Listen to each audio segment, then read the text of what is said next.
Vamos ler a partir do verso 19.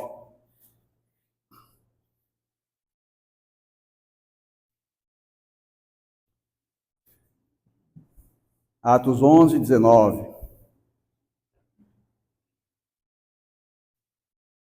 Então os que foram dispersos por causa da tribulação que sobreveio a Estevão, se espalharam até a Fenícia, Chipre e Antioquia, não anunciando a ninguém a palavra, senão somente aos judeus. Alguns deles, porém, que eram de Chipre e de Cirene, e que foram até Antioquia, falavam também aos gregos, anunciando-lhes o evangelho do Senhor Jesus. A mão do Senhor estava com eles, e muitos, crendo, se converteram ao Senhor. A notícia a respeito deles chegou aos ouvidos da igreja que estava em Jerusalém, e enviaram Barnabé até Antioquia.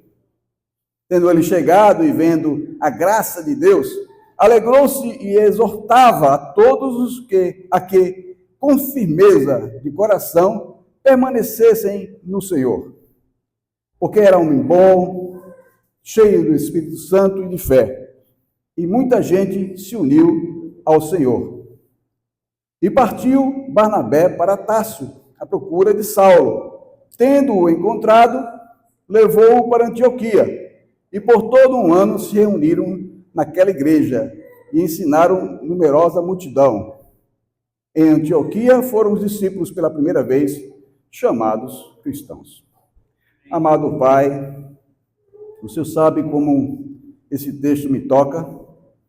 O Senhor sabe como não só esse texto, mas tantos textos da Tua Palavra são importantes para o meu coração, para a minha vida, e eu sei que também para a vida dos irmãos que aqui estão. E nessa noite eu peço que o Senhor tenha misericórdia de mim, me ajude a passar, a Deus, falar aquilo que o Senhor deseja que eu fale para esses irmãos que aqui estão juntamente comigo, te louvando e te agradecendo. Que a Tua Palavra tenha fluência, encontre nos corações a guarida, mas que não fique só no esquentar do coração com a mensagem e pensando só na mensagem, mas que isso redunde, Pai, em prática no dia a dia. É o que te peço, Pai, no nome de Jesus. Amém. Meus amados, eu tenho certeza, e se eu estiver errado, depois me procure e me diga, tá certo? Mas para mim, eu tenho certeza que todos nós aqui entendemos que nós estamos aqui como fruto da graça de Deus. É fruto da graça de Deus estarmos aqui louvando o nome de Deus.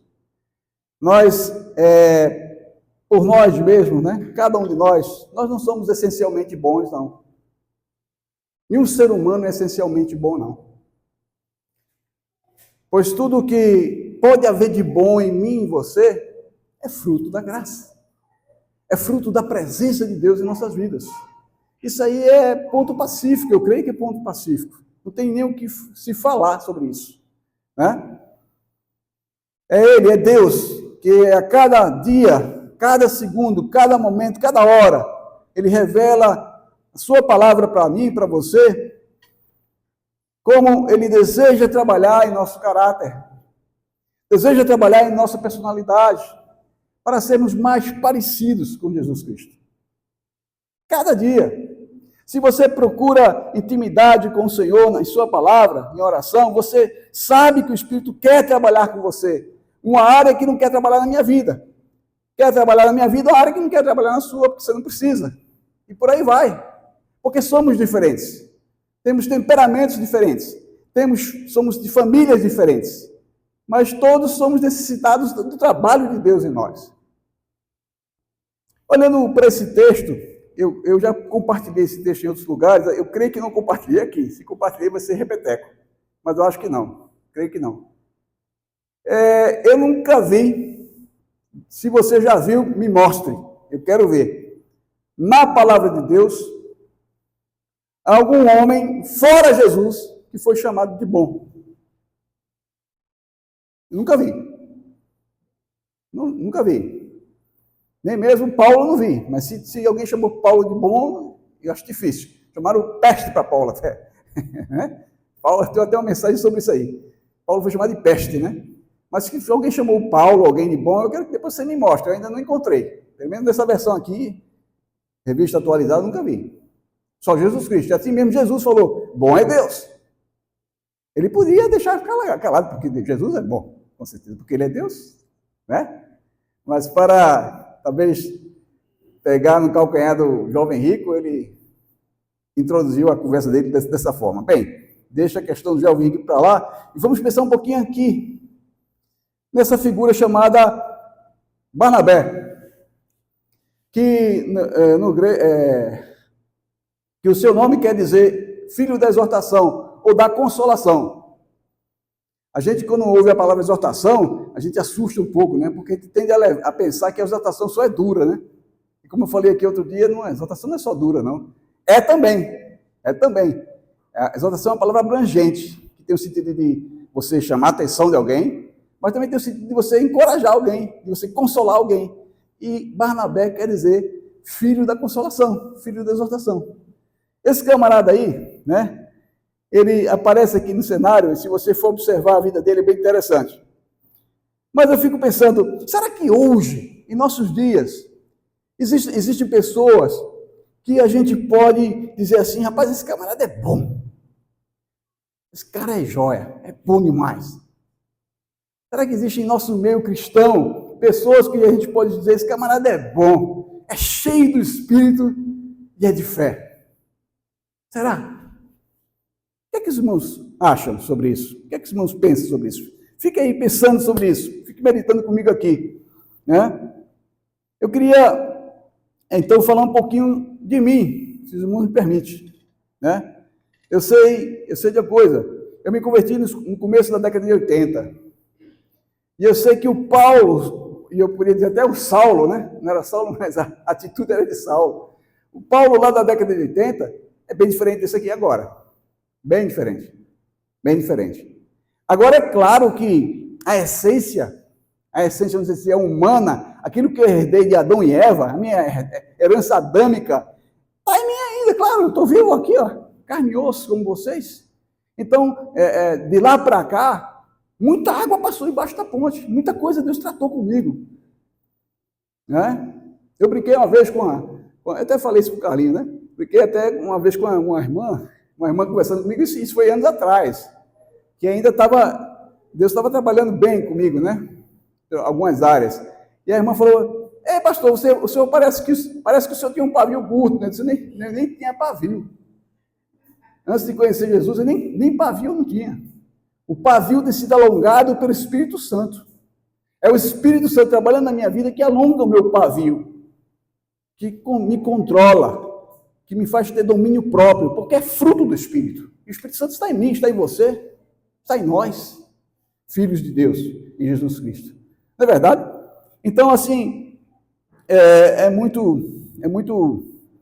Enquanto nós somos parte aqui do reino de Deus aqui na terra, nós com certeza, Deus quer nos usar para a formação de pessoas. Nós somos, como crentes, como cristãos, você por si só, você é um formador de opinião. Pode ter certeza. Você como um cristão, agora se você é um cristão ativo, estou falando de cristão ativo, tá? Não é aquele cristão que fica só olhando para o pastor e fazendo assim, né? E não se move. Não é isso não. É um cristão ativo. Se você é um cristão ativo, que se dispõe nas mãos de Deus para ser usado por Deus, então você, com certeza, você está, a cada dia, você está sendo burilado, trabalhado, para trabalhar em outras vidas. E você está formando opiniões só pelo seu comportamento, só pelo seu viver. As pessoas estão te vendo, estão aprendendo com você. Pode ter certeza, meu amado, minha amada. Você não precisa abrir a boca. Se quiser, claro, você fala o que você tem que falar. Mas a sua vida, ela deve refletir Jesus Cristo. Refletir.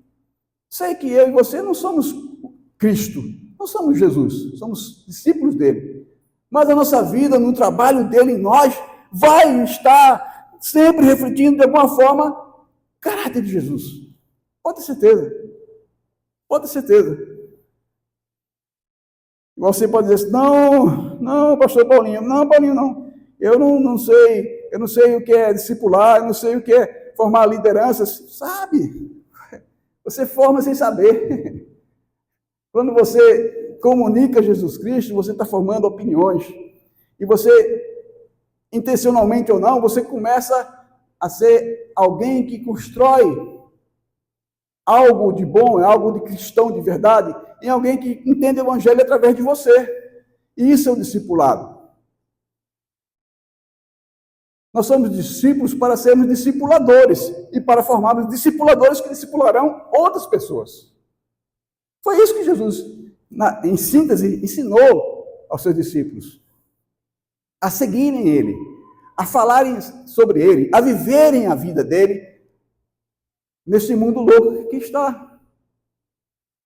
Então eu queria pensar um pouquinho com vocês, né? Ele, que ele é o Senhor, ele deseja nos depurar com a sua palavra, que é o instrumento principal dele, é a palavra. Onde ele fala com a gente, onde ele revela a sua vontade, está aqui, ó. Está aqui. Achei interessante uma vez, eu vi um camarada postou lá, essa noite eu estive, né, orando no monte de páginas da Bíblia, para aprender do Senhor.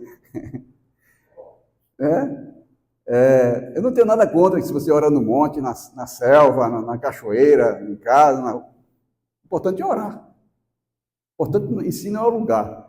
O importante é orar. O importante é buscar o Senhor. O importante é se nutrir da palavra. Deixar Ele trabalhar em nossas vidas para que Ele nos use melhor. Né? Então, eu queria pensar com vocês que você e eu temos o dever de fazermos líderes, formarmos líderes, mesmo que você não seja um líder nomeado na igreja. Mas como eu falei ainda agora, você por si só é um formador de opinião. Na essência, você é um líder. Porque o que você fala, as pessoas ficam de antena ligada, para ver se realmente faz sentido ou não. Então, para você ser trabalhado por Deus, para formar lideranças, ao mesmo tempo que você é formado por Deus como um líder ou uma líder, é através da palavra do Senhor. Para que vocês venham a ser esse camarada aí, ou essa pessoa, seja homem ou mulher, boa, cheia do Espírito Santo e de fé. Nós precisamos ser, de fato, líderes cristãos exemplares. Que as pessoas olham para a gente e veem um exemplo de um cristão de verdade. De alguém que não só fala, mas vive o Evangelho de Jesus Cristo. Nós temos que fazer diferença, irmãos. Nós não estamos aqui para ser um sal dentro do saleiro. Alguém já disse que sal dentro do saleiro não salga nada, e é verdade, né? Sal dentro do saleiro, ele não salga nada. Ele tem que sair do saleiro para salgar, não é verdade? Porque dentro do saleiro, ele não salga nada. Só se enche e não salga ninguém. Então, precisamos fazer a diferença nesse mundo louco que aí está. Assim, é um mundo... Não, Paulinho, não, pastor, esse mundo sempre foi louco. É verdade. Mas agora, com o advento da internet, agora não, bom tempo, né?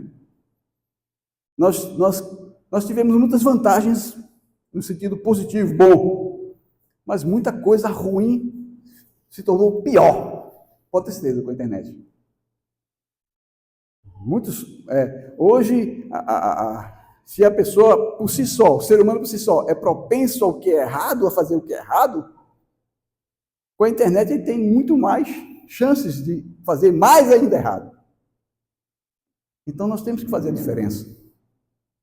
Temos que fazer a diferença. Então eu queria pensar com vocês sobre esse tema, líderes cristãos exemplares. Eu quero me basear na vida no exemplo de Barnabé. Barnabé era um líder cristão exemplar. Até porque chamaram ele de bom, de cara, cheio do Espírito e de fé. Então eu quero pensar com vocês sobre isso aí. Que atitudes, né? Eu quero destacar que aqui algumas verdades sobre a vida de Barnabé que o qualificam dessa maneira, como um líder cristão exemplar. Então vamos ver aqui quais são essas verdades na vida de Barnabé que o classificaram assim, que o qualificaram dessa forma, tá certo? Vamos pensar aqui comigo. Se você olhar um pouquinho a vida de Barnabé, que não tem muita coisa, mas tem o suficiente para você saber sobre isso aqui, você vai ver que, em sua atitude, Barnabé foi um cristão, né, que sempre investiu a sua vida em outras vidas. Então, um cristão exemplar, ele sempre vai buscar investir a sua vida em outras vidas. Ele não é estático, não é parado, não é preguiçoso, não é esquentador de banco, não. Ele vai em busca das pessoas, aonde elas estão. Então, um cristão exemplar sempre vai investir na vida de outros, sejam cristãos ou não. Um cristão investindo na vida de um cristão para edificação, e um cristão investindo na vida de um não cristão para que ele venha a ser cristão, para que ele conheça o evangelho da graça de Cristo. Ser líder, meus amados, acima de tudo é ser servo. Não é ser grande, porque ser grande na concepção cristã é ser pequeno.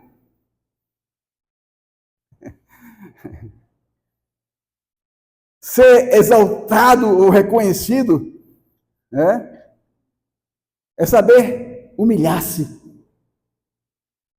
Quando você se humilha, você é humilde, você é exaltado por Deus. Deus te honra. Deus te ama e mostra como te ama, porque aquilo mexe com o coração de Deus. Com a vida, a gente vai aprendendo a cada instante essa verdade aqui, que Barnabé afirmava com a sua vida. E como eu já mencionei antes, onde eu já pude estudar a Bíblia, eu não encontrei ainda alguém que foi chamado de bom. Volto a dizer, se você encontrou, tá, André, qualquer um aí que estuda muito a Bíblia, me mostra, eu quero saber se tem alguém além de Barnabé, Jesus Cristo, mas além desses dois aí, se tem na Bíblia alguém que foi chamado de bom. Então, quando eu olho para a vida desse homem aqui, eu fico impactado em alguns aspectos. Eu vejo que ele realmente está investindo sempre na vida dos outros. Ele está sempre interessado em ver os outros crescerem no conhecimento do Senhor Jesus, no conhecimento da palavra de Deus. Então vamos dar um passeio aqui no livro de Atos, tá certo? Vamos dar uma passeada aqui no livro de Atos. Abra sua Bíblia aí em Atos, capítulo 4, verso 36 e 37. Vamos ver ele investindo recursos financeiros para abençoar pessoas que talvez nem o conhecesse. Atos 4,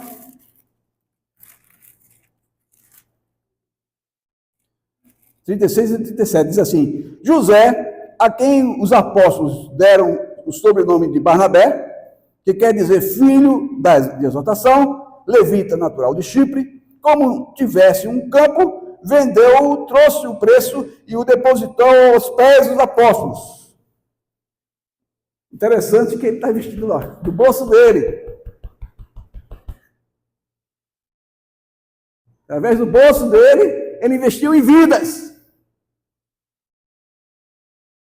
Vendeu um campo que ele tinha lá e colocou o dinheiro ao pé dos apóstolos, daqueles que estavam fazendo a obra junto com ele. Então, Barnabé esteve investido dessa forma nas vidas. Primeiramente, usando o vil metal para isso. Então, mostra que ele era uma pessoa que não era pegado a dinheiro. Se fosse, não faria isso. Porque ele era alguém que investia sua vida, a vida de outros. 9:27. Atos 9:27. Vamos lá. 9:27 diz assim: Mas Barnabé, tomando-o consigo, levou aos apóstolos e contou-lhes como ele vira o Senhor no caminho, e que este lhe falara, e como em Damasco pregara ousadamente em nome de Jesus. Aqui ele aparece investindo, né, na vida de Saulo, de Tarso. Investindo na vida de Saulo, de Paulo. E isso debaixo de muita desconfiança dos apóstolos, né? Mas ele foi lá e advogou, no bom sentido, a causa de Paulo, né? Saulo, porque naturalmente os apóstolos ficaram nesse firmados. O cara só perseguia cristãos à torta e à direita, né? Era violento, era truculento. De repente, agora é um homem de Deus, mas porque ele tinha essa característica, ele tinha essa atitude de vida, de investir na vida de outros, que ele estava ali, falando o Paulo, na frente dos apóstolos. Se a gente for agora para Atos, capítulo 11, o texto que nós lemos, não precisa ler novamente. Aqui, nesse texto que foi o texto inicial, a igreja de Jerusalém vê Barnabé como o melhor obreiro a ser enviado para Antioquia. E quando ele vê a graça de Deus prosperando ali, mais uma vez, ele investe na vida de Saulo e vai buscá-lo. Que é o texto que fala, né? Quando ele viu o movimento, Deus atuando ali, ele foi lá buscar Saulo. Deixa eu pegar Saulo, porque Saulo é um bom pregador. Vamos pegar esse cara aqui. Novamente investindo na vida de Saulo. Em Atos 13, o Espírito de Deus o separa como líder regente da primeira viagem missionária. Porque quando aparece o nome que Deus enviou a Barnabé e Saulo, ali na questão do grego, a ideia é que era Barnabé, em primeira mão, que estava liderando o grupo na primeira viagem. Depois a coisa se inverteu. Mas a princípio era Barnabé. A igreja viu ali que ele era a pessoa que deveria ser enviado para a primeira viagem missionária. E isso é investimento. Quando você missiona, você está investindo a sua vida em outras vidas.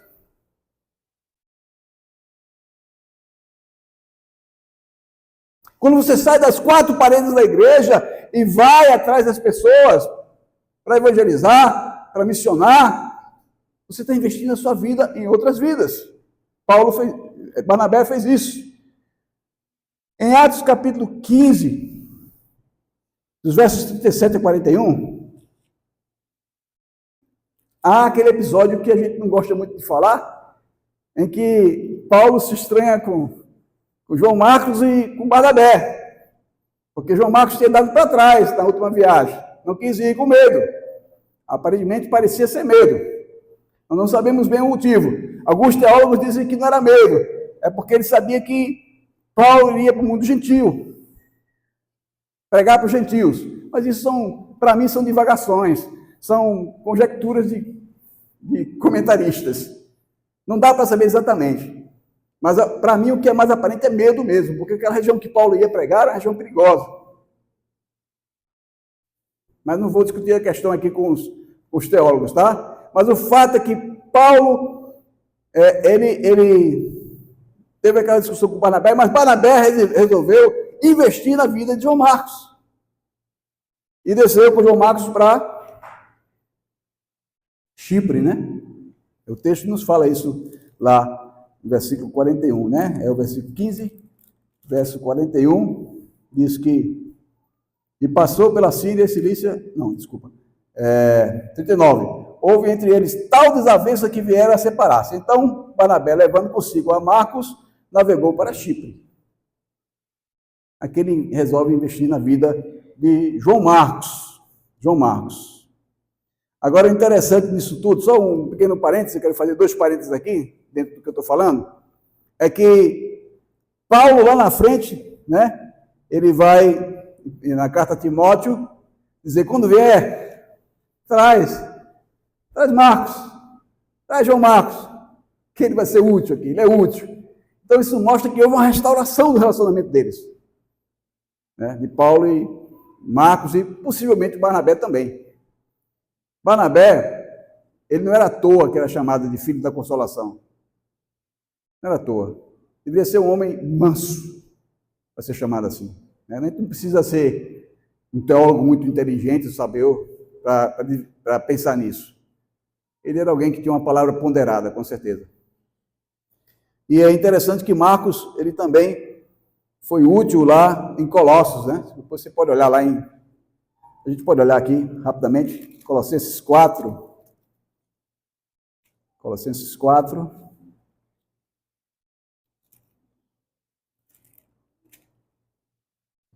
Colossenses 4. Eu passei aqui. 4:10. Diz assim: Sauda-vos Aristarco, prisioneiro comigo, e Marcos, primo de Barnabé. Então, mandando uma carta para os Colossenses, Paulo ressalta a parceria de Marcos com ele. Então a gente vê que, com certeza, a Bíblia não fala, né? Mas, com certeza, eu creio, é coisa minha, tá, gente? É minha, não tem nada escrito, ainda não achei, mas pelas referências poucas que a gente vê, o relacionamento foi restaurado e, com certeza, Barnabé estava nesse meio aí de restauração desse relacionamento. Uma curiosidade é que essa cidade de Antioquia era uma potência da época, né? Mas era uma cidade que só perdia para Roma e como chama aquela cidade famosa daquele tempo lá? Roma e Alexandria. Roma e Alexandria, só. Em termos assim arquitetônicos, desenvolvimento. Era a única cidade que por muito tempo tinha iluminação à noite.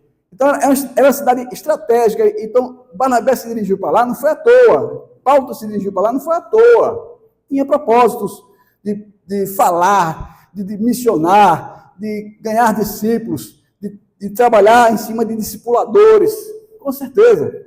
Né? Uma cidade que naquela época tinha 500 mil habitantes, 500 mil, meio milhão, naquela época. Naquela época. Uma cidade bem estruturada. Tinham ruas de 7 quilômetros, uma rua. Já pensou? Era algo assim, extensão de calçadas. Era uma cidade muito famosa na época. Esse aqui eu estou falando da Antioquia da Síria, tá? Não é da Psídia, que não é tão assim conhecida. É também conhecida na Bíblia, mas não era tão desenvolvida como da Síria. Meu irmão, pense comigo um pouquinho. Você entende que Deus deseja fazer de você um líder exemplar? Uma líder exemplar? Você entende isso? Responda para você mesmo. Deus deseja, com certeza, afirmar essa verdade que afirmou na vida de Barnabé, em sua vida e em minha vida. Se você não tem a disposição de se investir na vida dos outros, como é que você quer ser um crente útil? Como é que você quer realmente que as pessoas te conheçam como cristãos? Porque de capa a capa na Bíblia, pensando na área da igreja, principalmente, os cristãos, eles eram sempre ativos. Sempre ativos. E não era só nas quatro paredes, não. Era saindo. Saleiro não salga dentro do sal não salga dentro do saleiro, não. E a luz ela tem que ser projetada. A luz ela não fica no projetor que quer projetar ela, não. Ela tem que ser espalhada. Então, pense um pouquinho. Né? Pense um pouquinho, meus amados. Essa atitude de buscar os outros, de investir sua vida na vida dos outros, tem que ser uma atitude diária. Minha e sua. Ok? Não é só do pastor Marquinho, ou do pastor A, B ou C, do irmão missionário, não. Todos nós, sem exceção. Como é que isso acontece na prática? Como é que a minha vida e a sua vida pode ser investida na vida do outro na prática? Como é isso? Como é que isso acontece? Visitando os irmãos. Investindo tempo, visitando os irmãos. Né? Visitando os irmãos que são amigos que são amigos, entre aspas, mas que um dia pode ser amigo de verdade. Porque a gente tem mania de falar, é meu amigo, mas não é bem amigo às vezes. Para ser amigo mesmo tem que ser, caminhar junto, comer sal junto. Aí é amigo. O amigo que é amigo, ele come sal com você. O amigo que é amigo, ele te confronta em particular e te defende em público. O amigo que é amigo é assim. Ele te confronta, ele puxa a tua orelha em particular e te defende em público. Então, na prática é isso, amado. É assim que eu missiono com o outro. É assim que eu vou, a pessoa que está ali e comunico o evangelho para ela, se não for salvo ainda. E se for salvo, a gente vai trocar figurinhas na palavra. Crescer juntos. Conversando, simplesmente conversando. Né? Telefonando. A gente tem tantos meios de comunicação hoje, tantos meios, né? Eu lembro que um tempo atrás, não faz muito tempo, faz uma década, vamos dizer assim, a gente tinha o VoIP. Sabe o que é VoIP? Eu achei que aquilo é fantástico. Alguém sabe o que é VoIP? VoIP é um telefone via internet. Eu esqueci o primeiro VoIP que tinha, era o nome que tinha lá.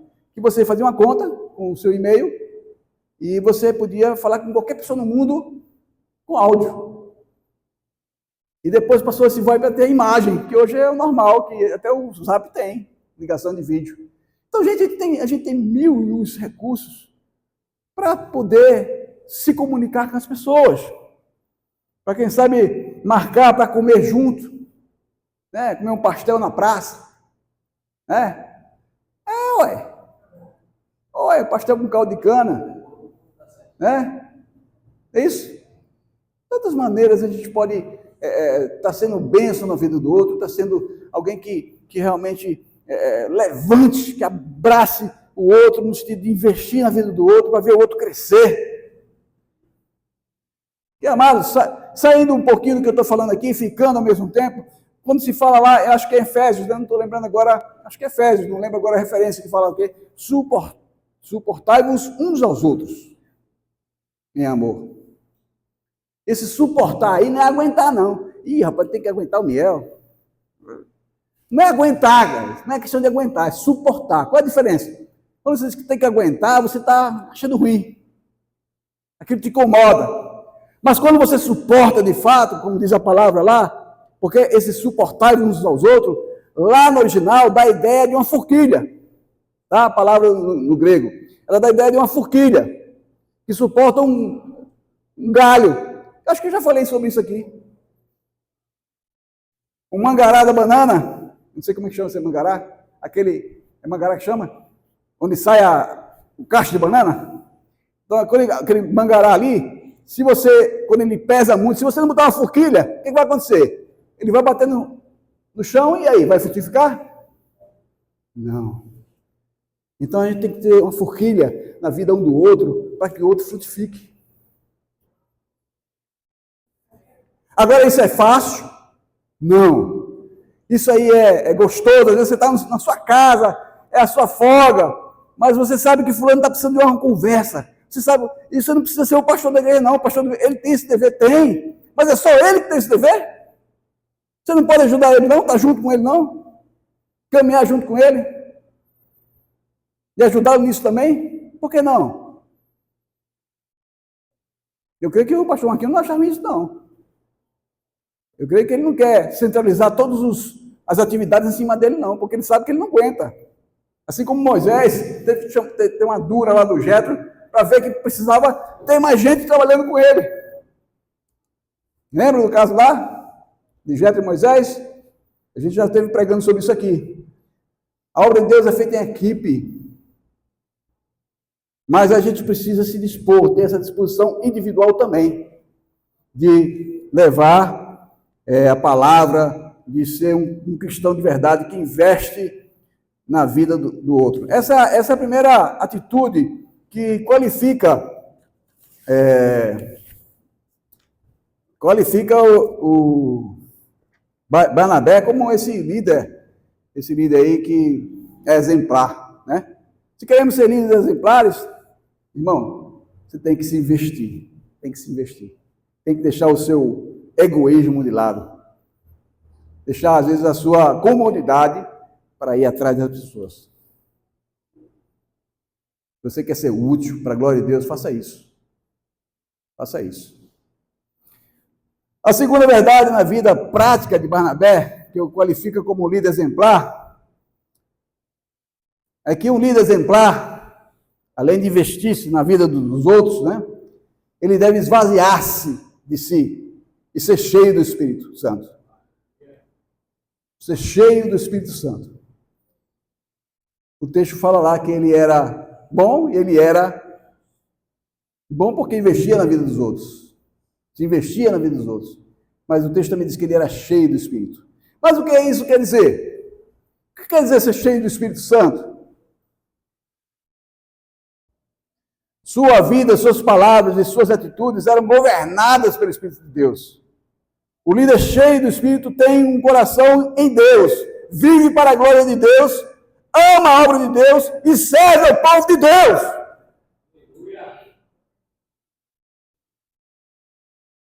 O líder que é cheio do Espírito Santo pratica isso aqui. Se você quiser, meu irmão, para um pouquinho, eu posso dar todos os versículos que eu pesquisei esse aqui sobre Barnabé, você vai ver que Barnabé tinha essa atitude, porque ele era cheio de Deus. Barnabé era cheio do Espírito Santo. O líder cheio do Espírito Santo, ele esvazia-se de si, ele se enche de Deus, porque ele busca a plenitude do Espírito em sua vida. Efésios 5:18, o que é que fala? Bem conhecido, né? Não vos embriagueis com vinho, mas o quê? Enchei-vos do Espírito. Em palavras bem práticas, eu sei que não é só isso, né? Deixa aquilo que te dá prazer. Olha vocês aí, ó. Naquele tempo que eles bebiam, né? Vinho, né? Uma vez não, aquele vinho que Jesus bebia lá não era alcoólico, não. Ah, é? Claro que era. Fermentava, meu amigo. Só que eles não se embriagavam, não. A gente tem que se embriagar do Espírito. A gente tem que se encher do Espírito. E olhando para Barnabé, pode até parecer redundância, meus amados, mas o que está cheio do Espírito, de fato, ele não tem que fazer aquelas pantomimas que você vê por aí fora, não. De pular, de gritar, cair no chão, e não sei o quê. Tem uma época que era um paletó, que ele fazia assim, a turma negada, cai no chão. Onde é que você vê Jesus fazendo isso com os discípulos? Que lugar? Me mostra, quero ver. Ainda não vi, não. Mas a gente vê muita apoteose aí, né? Muita galhofa de homens aí, que bajulados por outros homens que não conhecem a palavra de Deus, que se conhecessem não fariam isso. Isso não é ser cheio do Espírito, não, amado. Isso não é ser pleno do Espírito, não. Nunca foi, nunca será. O Espírito Santo pode causar um reboliço aqui? Pode sim. Ele é dono, ele é Senhor. Só que sempre com ordem e decência. Pode ter certeza, sempre com ordem e decência. Ele não vai causar confusão em nossas mentes, jamais. Por mais que ele haja de maneira sobrenatural muitas vezes, mas ele não vai causar nenhuma confusão em nossas mentes de jeito nenhum. Como a gente vê por aí em algumas chamadas igrejas, entre aspas. Como eu já falei em outros momentos aqui, né? Você não encontra ninguém na Bíblia fazendo esse tipo de coisa, não. De jeito nenhum. Plenitude do Espírito, amados, é intimidade. É intimidade com Deus. É isso que mais Satanás odeia. É a sua intimidade com Deus. É aquilo que o pastor bate muito aqui e está certo em bater. Leia sua Bíblia, meu irmão. Medite na palavra. Eu já ouvi isso muito, pastor. Já, mas está fazendo? Está chovendo molhado, pastor? Estou chovendo molhado, mas você está fazendo? Você leva Deus a sério, em termos de parar e meditar na palavra dele todos os dias da sua vida? parar nem que seja ali meia hora, 40 minutos, 10 minutos que seja, e abrir a Bíblia. Ah, deixa eu pensar no que o pastor Marquinhos pregou naquele dia, deixa eu ver aqui. E meditar naquilo que ele pregou aqui, ou que outro tenha pregado. Você já parou um pouquinho? Você faz isso cotidianamente?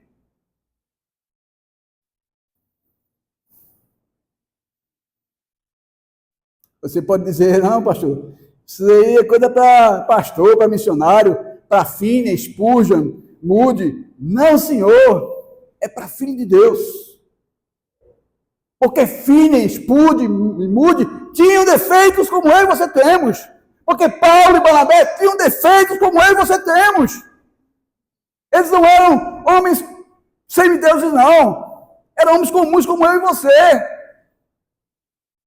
Todos os homens da Bíblia e mulheres da Bíblia eram homens como eu e você. Só que eles eram servos do Senhor, que entendiam o que era pregar a palavra, que entendiam o que era ser cheio do Espírito e proclamar a verdade de Deus.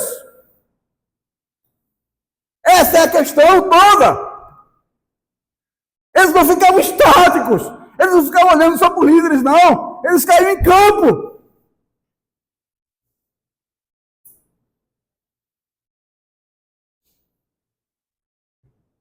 Eles aproveitavam a oportunidade com o vizinho, com o colega de trabalho, que fosse.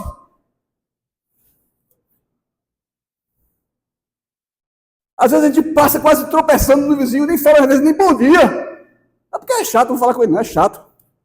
Deus quer salvar o chato também, meu amigo. Deus quer salvar o chato. É muito fácil amar quem nos ama, como Jesus já falou em Mateus, nos Evangelhos. É muito fácil você amar quem te ama. Mas aquele cara que fala de graça de você ama ele? Em Cristo Jesus? Tem que amar. Jesus manda amar o inimigo. Ganhar o inimigo para a glória dele, a glória de Jesus.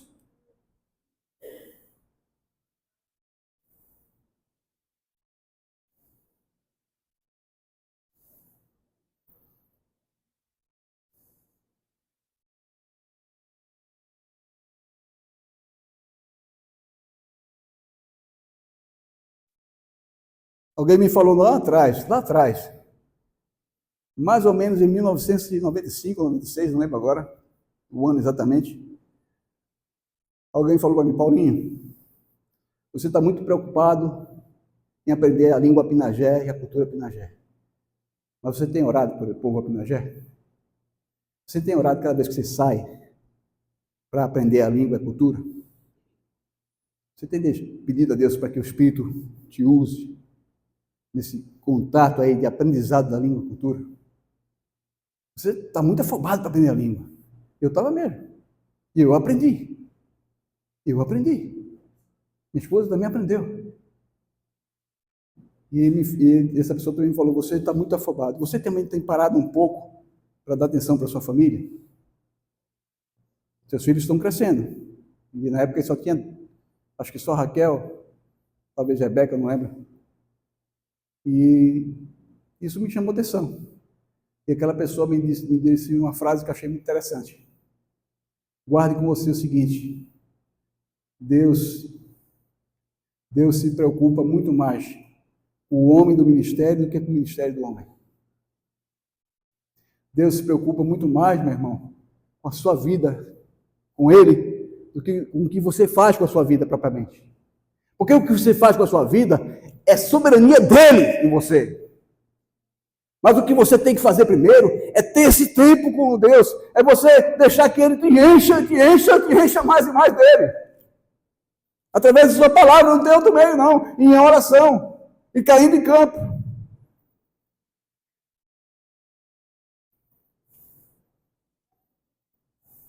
A vida com Deus de forma íntima e devocional tem que preceder o trabalho que eu faço para Deus. Tem que preceder. Senão não vai ter resultado. Se eu me preocupar só em pregar, em sair, sem ter uma vida devocional antes, onde Deus possa brilhar através da minha vida, onde Deus possa salgar através da minha vida, a coisa não vai dar muito certo, não. Porque ativismo por ativismo não vale nada. Nada. O ativismo evangélico por ativismo não vale nada. O que vale é você estar envolvido na obra, mas ciente de que Deus está trabalhando na sua vida primeiramente, para que através da sua vida outros possam te conhecer. Outros possam conhecer a Jesus.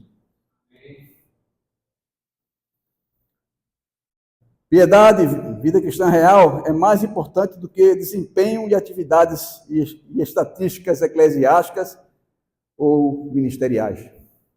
Note isso aí. Piedade, vida cristã real, é mais importante do que desempenho e atividades e estatísticas eclesiásticas ou ministeriais.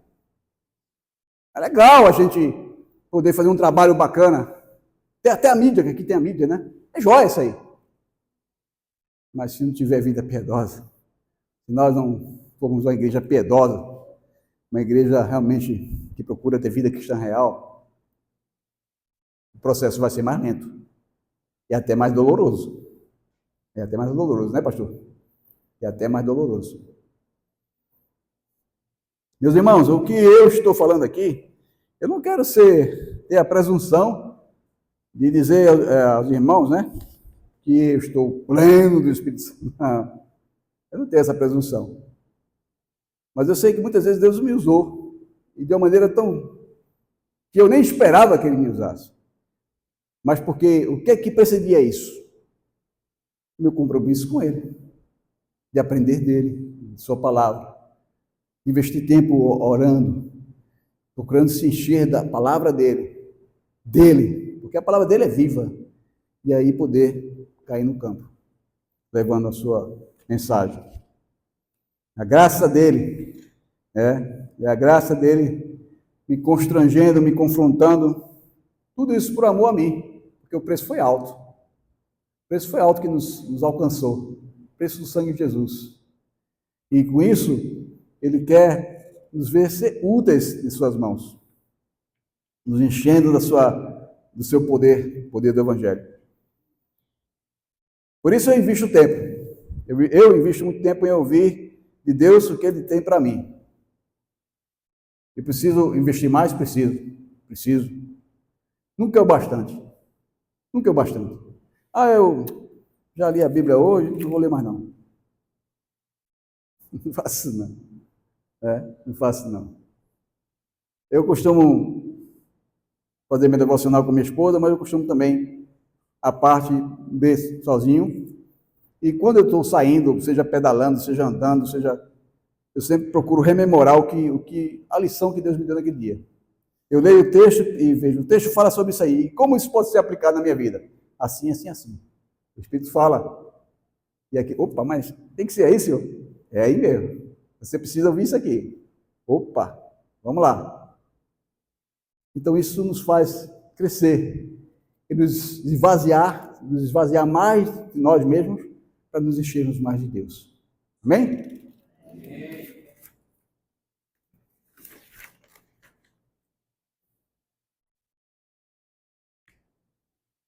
A terceira verdade, prática, na vida de Barnabé, que o qualifica como um líder exemplar, né? Além do fato, né, os fatos que a gente viu, né, sobre ele, né? Sobre ser alguém que investia na vida, um líder que investia na vida de outras pessoas, de ser esse camarada que se esvazia de si mesmo para deixar Deus enchê-lo com o seu espírito. Ele era um líder exemplar porque ele tirava os olhos de si mesmo e das circunstâncias e olhava para Deus. Tanto que ele foi chamado homem de fé. Tirava os olhos das circunstâncias e de si mesmo e olhava para Deus. Barnabé era um homem de fé. Ele vivia vitoriosamente, mesmo diante dos maiores problemas, tipo esse entre Paulo, né, e João Marcos, né? Pois ele sabia que Deus estava no controle de tudo. Ele experimentava isso. Ele não só falava, Deus é soberano, ele experimentava a soberania de Deus na vida dele.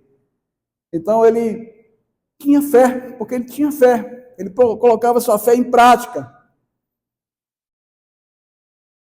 A própria questão da aceitação de Saulo, do corpo apostólico, Barnabé foi instrumento de Deus ali. A gente já falou sobre isso ainda agora. Deus usou para convencer os outros de que Paulo era alguém confiável, porque foi transformado por Deus.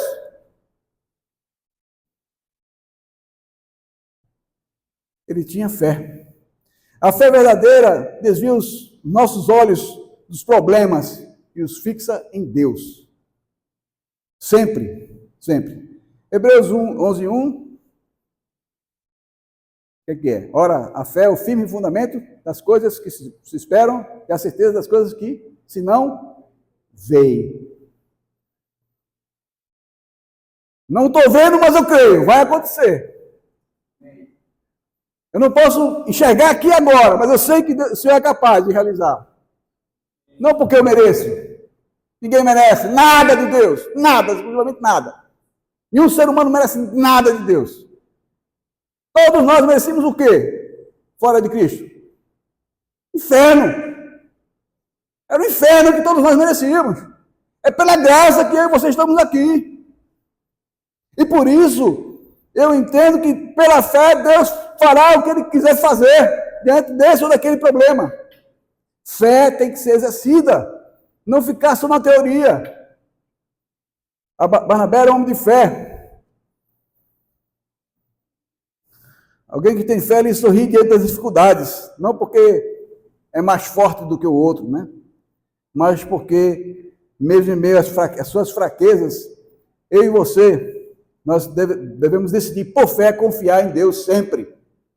Sempre. Porque é muito fácil esmorecer.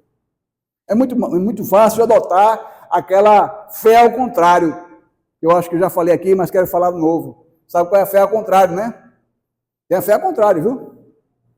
A fé ao contrário é aquela que o camarada Carlinhos liga para mim e diz assim: ei, pastor, vamos para aquele lugar lá, todo mundo vai e tal, vai ser tal dia, isso uns 3 meses para frente, viu? Ele já está combinando agora. Ei, pastor, vamos lá, todo mundo vai estar junto lá, vamos lá. Aí eu falo assim: Carlinhos, ou não, pai? Por quê? Porque eu penso que eu não vou ter dinheiro nessa época, não. Olha, isso é fé, viu? Só que é o contrário. É fé, rapaz. Mas é ao contrário.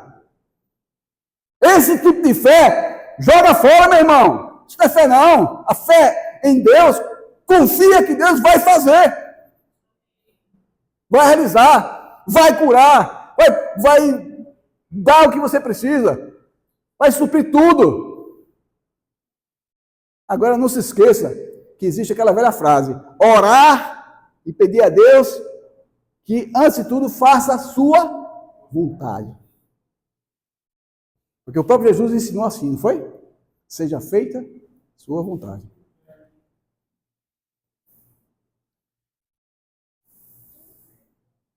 É Ele que nos faz triunfar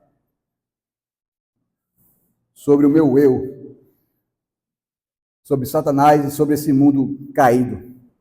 É Deus, quando eu tenho fé nele, eu consigo triunfar sobre mim mesmo, sobre esse meu eu, sobre esse mundo caído e sobre Satanás.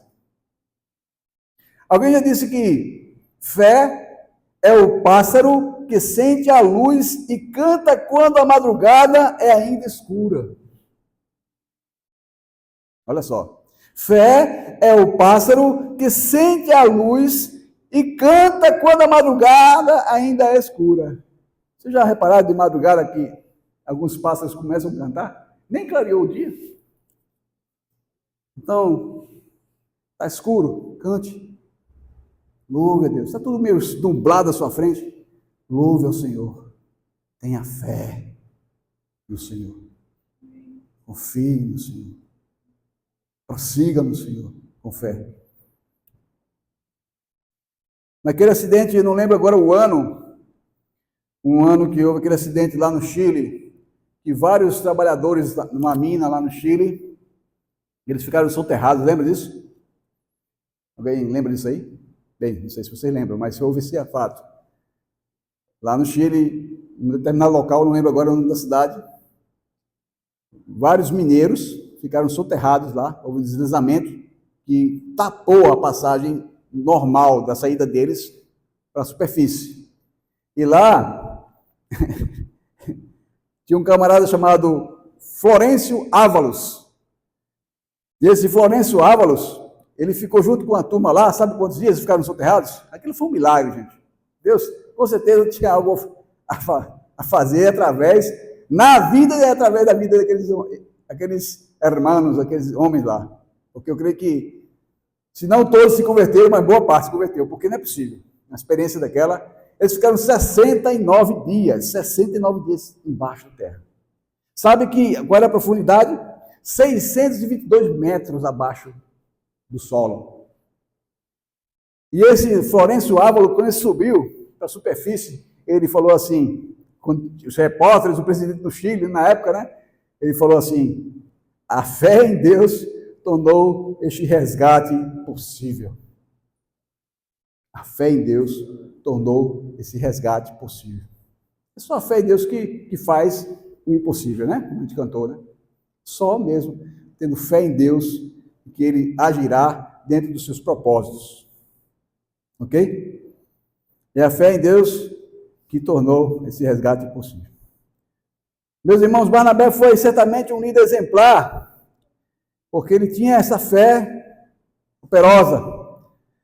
Nós precisamos de líderes, amados, que vejam o invisível, como nós cantamos aqui, e creiam no impossível.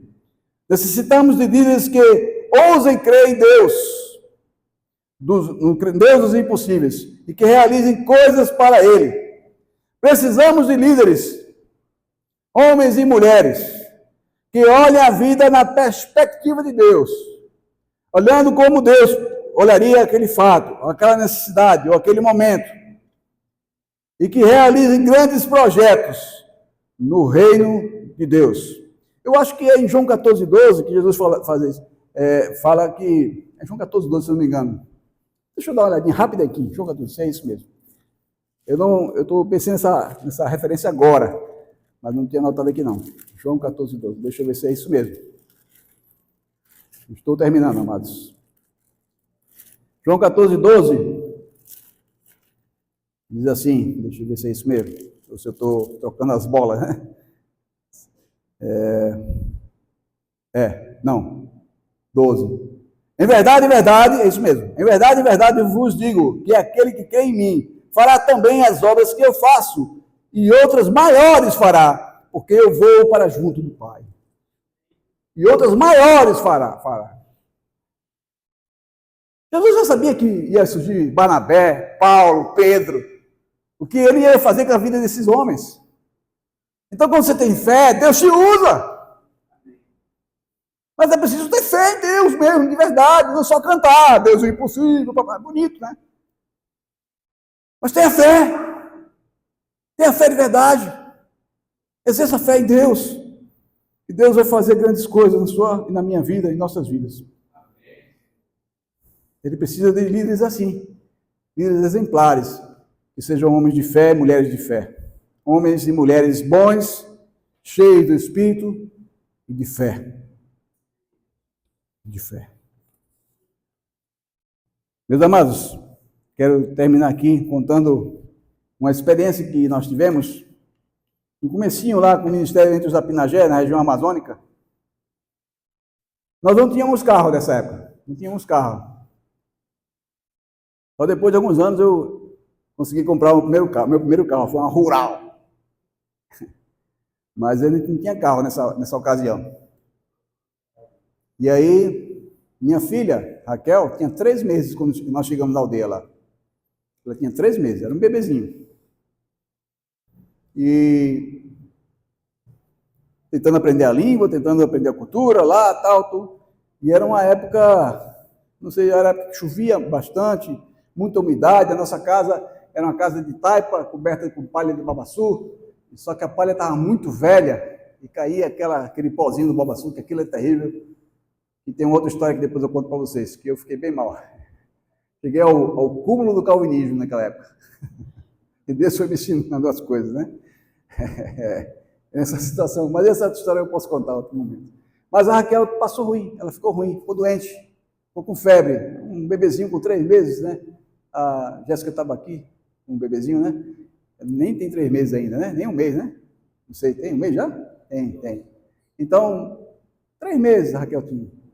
E aí nós vimos a Raquel com febre alta, e tossindo, e esse tamanho, a gente, marinheiro de primeira viagem, ficamos aperreados. O que a gente faz, meu Deus? Começamos a orar, com fé. Mas chegou um momento que eu disse, Senhor, se eu sair com essa menina, de madrugada não dá certo, é muito frio. Lá, naquela região, por incrível que pareça, no cerrado, e parte era cerrado e parte é selva amazônica, era tão úmido que a temperatura caía, a sensação era frio. Ela chegou a dar 14, 15 graus, né? Então, bem frio. E aí, eu falava para ele, vamos orar. O que aconteceu? Eu não tinha como, eu não tinha carro. A FUNAI não tinha carro nessa época. A FUNAI não tinha carro. E eu não sabia o que fazer. Digo, se eu sair de madrugada não dá certo. Se eu sair de manhã com esse bebê, eu vou expor ela a um sol causticante, mesmo que bote uma sombrinha, mas a poeira também da estrada, para tentar uma carona lá na Transamazônica, que ficava mais ou menos perto, tentar uma carona, que aquele trecho lá da Transamazônica era muito pouco, quase não tinha movimento. Naquela época, né? Nós ficamos orando. Se eu sair, ela pode, de repente, morrer, eu não sei. Se eu ficar, ela também pode morrer, porque não está tendo a assistência que deveria ter. Mas nós oramos com fé, e ele disse, não, agora eu vou. Quando eu estava ajeitando, a gente estava ajeitando ela para a gente pensar em aventurar uma carona, chega um carro da vigilância da FUNAI, que veio de mais de 100 quilômetros de distância, parou em frente à minha casa. Ei, missionário, está precisando de carona, né? Fiquei sabendo. Eu digo, é agora. E ali eu glorifiquei a Deus, sabe? Mas assim, eu ia dar um passo de fé mesmo. Eu disse, eu preciso ir, Senhor, eu não vou ficar aqui esperando minha filha morrer. Se ela vai morrer na estrada ou não, eu vou sair com ela no meu braço. Mas antes disso, Deus providenciou o meio para a gente chegar bem mais rápido ao hospital. E quando chegamos lá, o doutor Pedro falou para mim, ei, Paulinho, ainda bem que você trouxe a sua filha a tempo, viu? Ela está bem ruim, está com a pneumonia aguda. E aí, já cuidou dela, tudo. Eu louvo a Deus, porque Ele é fiel. Quando a gente tem fé nele, a gente exerce fé de fato nele, Ele honra a nossa fé. Ele honra a nossa fé. Eu quero, então, deixar essa pequena mensagem para vocês, pedir que vocês pensem, né? Não sei se todos estão aqui, acho que todos são da igreja, né? Mas pensem na sua posição diante de Deus. Você tem sido um líder exemplar? Quando eu digo líder, né? Como eu falei desde o começo, você não precisa ser nomeado pela igreja. Mesmo se você for mais ainda, né? Mas você precisa exercer a liderança. Você precisa exercer a influência de Cristo intencional na vida das pessoas ao seu redor. Como Barnabé fez, né? Investindo em sua vida, mostrando a bondade de Deus em se investir na vida dos outros. Se encheu do Espírito para resolver questões difíceis, como aquela em que ele teve que advogar a situação de Paulo ali, e tantas outras situações que Barnabé esteve envolvido, deixando Deus usar a sua vida cheia do Espírito Santo. E exercendo fé sempre, sempre. Porque, como diz a própria palavra de Deus, sem fé é impossível agradar a Deus. Amém? Pastor?